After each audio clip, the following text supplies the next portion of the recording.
menjadi isu di luar juga adalah saat Syekh menyanyikan Al-Venus Salam Alaihim. Berlaku sebagai pimpinan yang mengayomi kita. Waktu pemblokiran pun kan beliau mengatakan kalau ada yang keliru, ada yang kurang sempurna, kawal saja. Tapi hilangkan kebiasaan untuk melakukan fitnah dan hoax.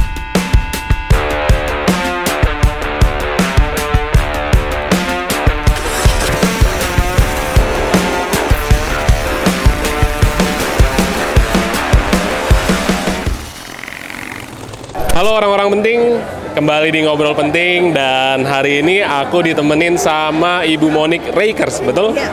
Dari Fakta Israel ya? Iya, betul. Ibu Monique, ada yang menarik dari Ibu Monique hari ini, itu datang ke acaranya Al Zaitun untuk 1 Muharram dengan menggunakan baju bintang Daud. Iya. Boleh diceritain nggak tuh? Iya, jadi saya diundang oleh Al Zaitun. Tahun 2016 saya sempat diundang, tapi saya nggak datang. Baru tahun ini saya datang. Nah, kenapa saya datang ya? Karena menghargai apa yang dilakukan oleh Al Zaitun. Dan tadi saya mention tentang saya pakai baju bintang Daud. Saya nggak bisa masuk ke, bukan nggak bisa masuk ya. Ditegur. Karena Bethlehem itu, meskipun itu tempat kelahirannya Yesus, tempat kelahirannya Raja Daud, yang notabene orang Yahudi, tetapi karena Israel sudah memberikan Bethlehem itu kepada Palestina demi perdamaian sejak tahun 1993. Sehingga kota itu bukan lagi kota Israel, tapi kota Palestina. Karena itulah mereka nggak senang ketika melihat bintang Daud yang adalah simbol bendera Israel kan, bintang Daud. Gitu ceritanya. Begitu masuk ke sini dan ternyata diizinkan, itu gimana Ibu? Senang dong. Artinya Al Zaitun lebih toleran daripada orang di Bethlehem, orang Palestina di Bethlehem. Nah, aku mau nanya sedikit Bu. Oh iya, silakan. Jadi di pidatonya Ibu juga tadi bilang damai dimulai dari Al Zaitun. Oke, jadi gini, setiap kali saya selesai dari membuat video, membuat konten, saya selalu tulis damai, damai dimulai dari diri sendiri. Damai selalu baik, berdamai pasti baik. Damai dimulai dari diri sendiri. Nah, tadi saya tambahin damai dimulai dari Al Zaitun untuk Indonesia yang lebih baik dan damai. Kenapa Ibu bisa bilang gitu? Karena memang kan dimulai dari diri sendiri. Ketika Sheikh Panji Gumilang melontarkan sebuah gagasan tentang toleransi dan perdamaian, berarti kan dia memulai dari dirinya sendiri. Betul. Dan dimulai dari institusi pendidikan ini, gitu. Ya, ini kan sesuatu yang positif. Karena dimulai dari diri sendiri dulu. Kan biasanya ada orang yang omong doang kan? Betul. Kamu toleran dong. Dia sendiri belum tentu toleran. Atau kamu cinta damai dong. Loh, Anda sendiri cinta damai nggak? Belum tentu. betul. Gitu loh. Nah, makanya saya damai dimulai dari diri sendiri, dan itu dibuktikan di sini. Jadi Ibu bisa dibilang Ibu merasakan kedamaian saat datang ke Al Zaitun? Bukan, saya bisa merasakan visi besar tentang perdamaian. Visi besar tentang perdamaian, dan itu sedang menuju gitu ya ke implementasinya. Ini kan visi ya, bicara tentang gagasan, bicara tentang bagaimana anak-anak di sini, santri-santri di sini diajari. Dan ketika saya masuk ke sini, penerimaannya sangat baik, sangat positif, ya kan? Ya tentu saja ini menjadi sebuah bukti bahwa ya di sini memang toleransinya tinggi, gitu ya. Dan ini sesuatu yang positif ya. Apalagi sekarang ini kan di Indonesia berdasarkan survei Wahid Foundation, Yahudi itu adalah kelompok nomor 3 paling dibenci di Indonesia. Berdasarkan survei tahun 2016 dan 2017. Jadi ketika ada orang yang toleran terhadap Yahudi, tentu itu sangat positif. Nah, aku juga mau nanya nih. Islam sendiri di mata Yahudi seperti apa? Islam di mata Yahudi, orang Yahudi tidak pernah ada kebencian terhadap agama lain. Tidak pernah ada ajaran kebencian. Ya mereka justru oke-oke aja, fine-fine aja. Contohnya, buktinya apa? Masjid Al-Aqsa tetap berdiri kan sampai sekarang, nggak dihancurin, nggak dipindahin, nggak digusur oleh Israel. Padahal itu di atas wilayah kekuasaan pemerintah Israel. Oke. Kalau pemerintah Israel mau sewenang-wenang, bisa tuh menjadi seperti Erdogan. Oke. Erdogan mengubah Museum Hagia Sophia menjadi masjid. Kalau Israel otoriter, Israel bisa mengubah masjid menjadi bait suci kembali, Iya. seperti zaman Salomo. Iya. Tapi tidak dilakukan oleh Israel. Oke. Artinya apa? Toleransi. Lebih toleran ya kan, Iya. ketimbang ini contoh kasusnya Erdogan ya. Gitu. Oke. Nah, terus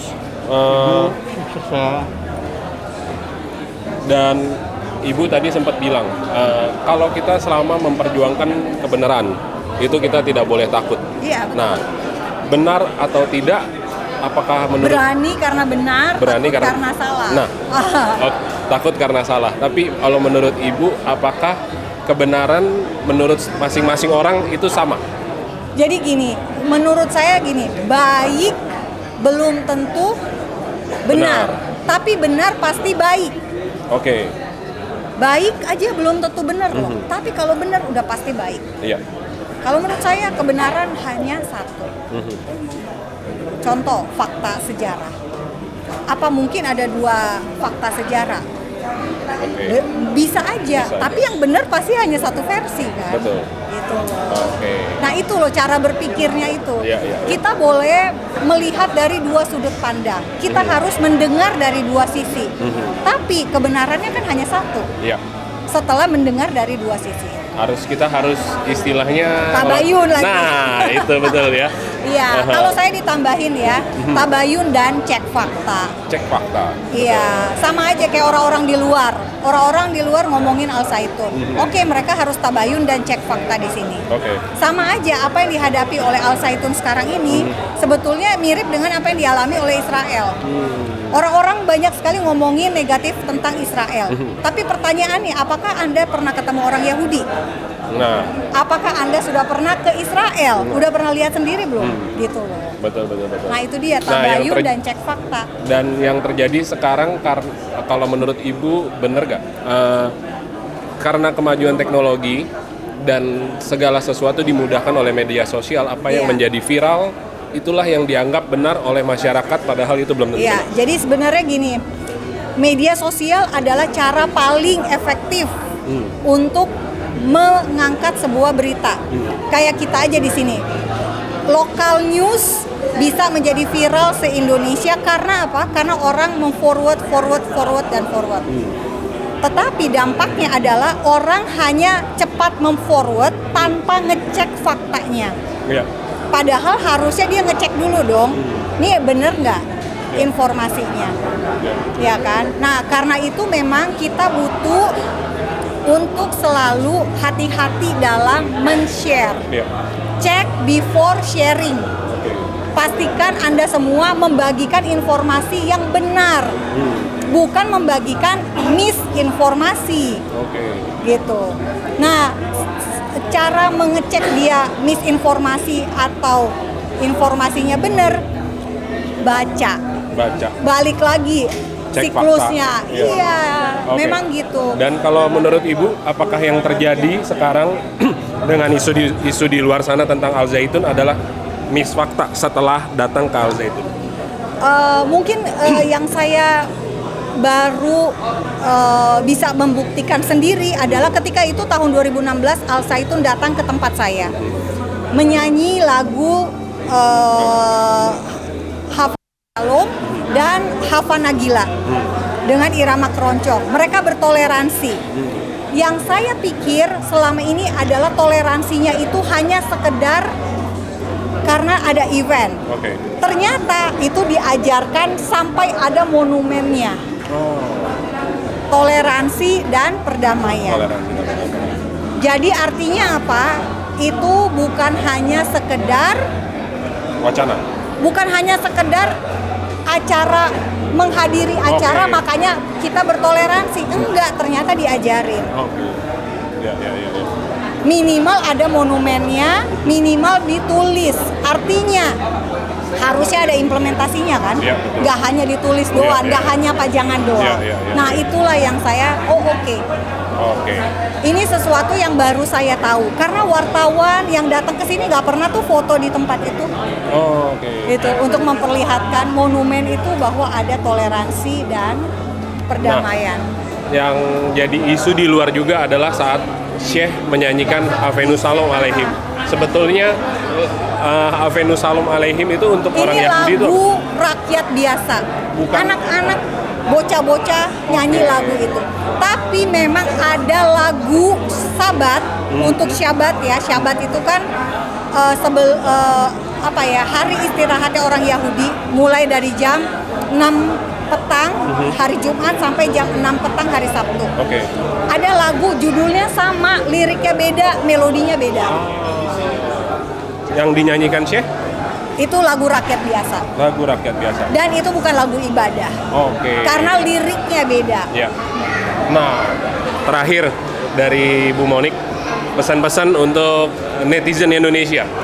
Netizen Indonesia untuk sekedar membagikan, jangan dianggap, yang penting pencet tombol share. Ya. Isinya dilihat. Dan benar-benar dicek dulu. Oke. Gitu ya, jangan asal bagikan. Dan kita harus belajar juga untuk membagikan itu informasi yang memang kita tahu ini sumbernya terpercaya. Ya. Gitu ya. Bukan sumber yang tidak bisa kita percaya. Betul. Khususnya kalau kayak kami kalau kita di Indonesia kan informasi tentang Israel itu minim. Iya. Dan rajin-rajinlah cek fakta di Fakta Israel. Numpang promosi. Iya dong. Nah, Oke. tapi seriously, maksud saya adalah memang karena susah banget ya orang untuk mengedukasi orang Indonesia ini karena apa? Karena memang nggak ada media kita yang di sana gitu kan. Jadi emang harus ada orang-orang yang khusus Itu untuk bisa dibilang membagikan. Fakta Israel menampilkan sisi lain dari berita-berita yang selama ini beredar. Iya, betul. Oke. Nah, Berita-berita yang memang kenyataannya, realitanya. bisa dibilang the truth ya. Iya. Oke, siap. Kalau gitu terima kasih Ibu Monik. Terima kasih banyak sudah menyempatkan waktunya. Mari. Terima kasih Bu. Bismillahirrahmanirrahim. Perkenalkan, Assalamualaikum Merdeka. Perkenalkan, nama saya Dewi Asih Nusantari. Saya asli dari Garut. Saya sebagai wali santri yang 4 anaknya sekolah di sini. 3 sudah alumni dan 1 masih sekolah di sini kelas 8. Ya. Pandangan saya terhadap Mahat Al Zaitun ini ya, saya dengan pendapat-pendapat yang di luar sana tentang Al Zaitun bertolak belakang dengan apa yang saya rasakan sebagai wali santri. Karena saya melihat anak-anak saya dididik di sini dengan sangat baik, alhamdulillah, dan mungkin hal yang bagi orang tua itu susah ya, seperti halnya merokok gitu. Tapi karena di sini diajarkan tidak boleh merokok, maka anak saya pun semua tidak ada yang merokok. Pada anak saya laki-laki semua, gitu Pak. Nah, dalam rangka saya hadir di sini adalah dalam rangka menghadiri peringatan 1 Syuro 1445 Hijriah dengan tema toleransi perdamaian untuk persatuan menuju kebangkitan kembali Indonesia Raya.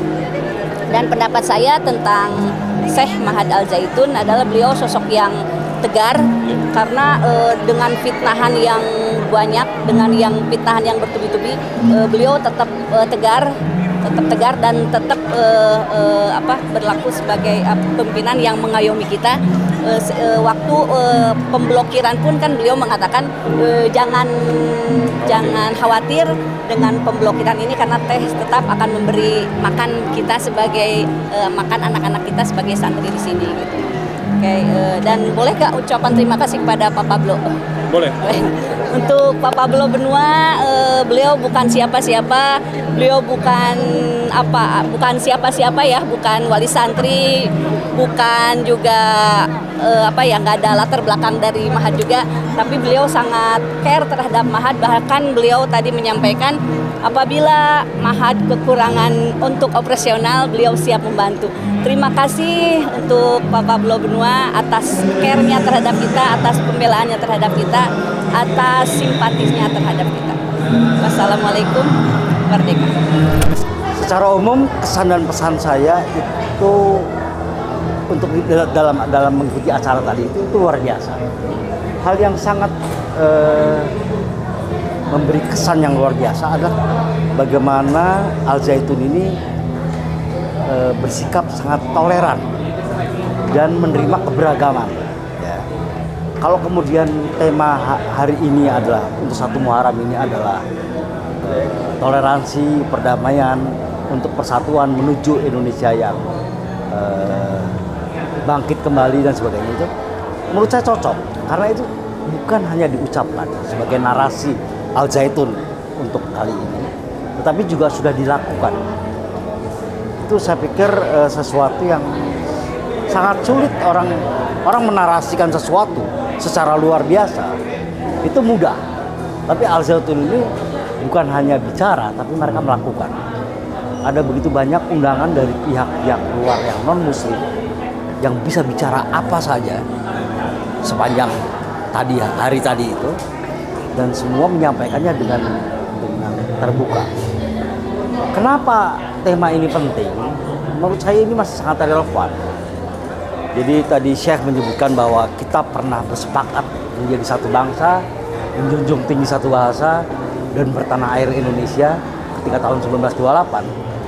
Itu diulang lagi tadi, bahwa kita memang selalu harus ingat bahwa sebagai sebuah bangsa, sebagai sebuah orang-orang yang lahir di tanah air yang sama Indonesia, itu modal persatuan dan perdamaian itu bisa membawa kita kepada kebangkitan Indonesia.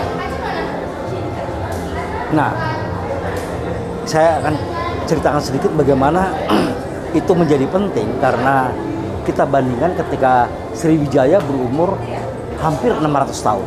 Sriwijaya, kerajaan Sriwijaya berumur hampir 600 tahun. Majapahit berumur 380 tahun. Mataram berumur 334 tahun.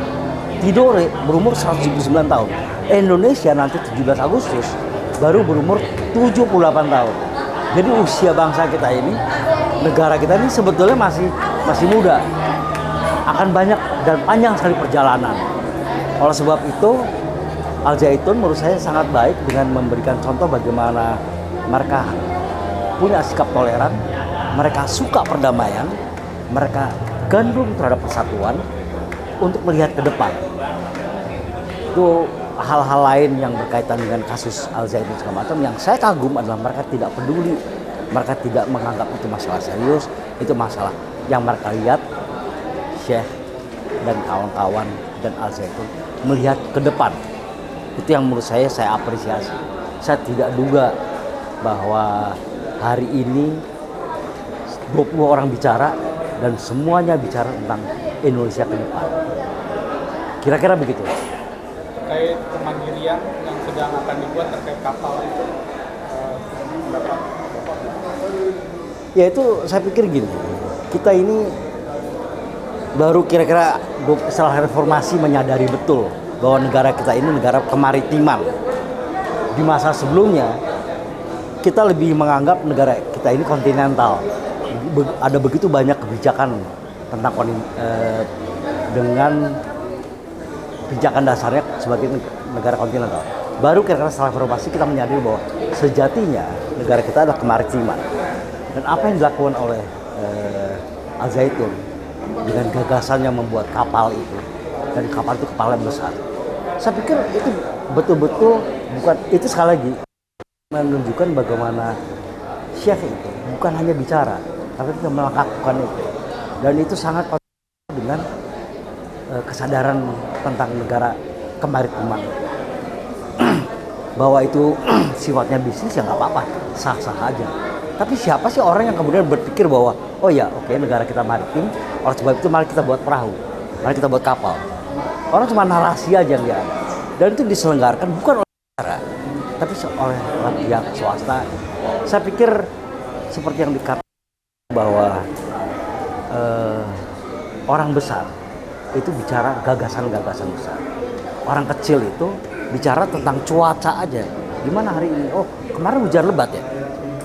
Kalau orang-orang kecil itu kemudian nggak punya gagasan dan kerjanya cuma mengganggu orang aja. Saya pikir ini sekali lagi menunjukkan bahwa memang kita lebih perlu lebih banyak orang-orang yang punya gagasan seperti halnya Syekh. Saya pikir itu hal baik. Pesan kepada masyarakat supaya dengan adanya Al-Zaitun ini terus sampaikan gitu. Apa sarannya kepada masyarakat? Yang pertama saya sarankan bahwa masyarakat jangan terbawa dan terpengaruh oleh berita hoax yang sekarang beredar, karena sekali lagi berita hoax atau fitnah itu betul-betul sangat merusak. Lihatlah ke depan apa yang dilakukan oleh Al-Zaitun sebagai hal baik. Kalau ada yang keliru, ada yang kurang sempurna, dikawal saja. Tapi hilangkan kebiasaan untuk melakukan fitnah dan hoax, karena itu betul-betul sama sekali tidak. Ya, seperti yang dikatakan oleh beliau bahwa orang besar itu bisa bicara gagasan besar. Yang sedang-sedang aja bicara tentang cuaca dan sebagainya. Tapi orang kecil yang pikirannya kecil, nggak punya gagasan dan kerjanya mengganggu orang lain. Saya pikir sekali lagi masyarakat harus dewasa dalam melihat banyak hal, khususnya tentang Al-Zaitun ini, dan jangan percaya hoax karena itu sangat merusak. Kira-kira gitu ya. Terima kasih. Sukses ya.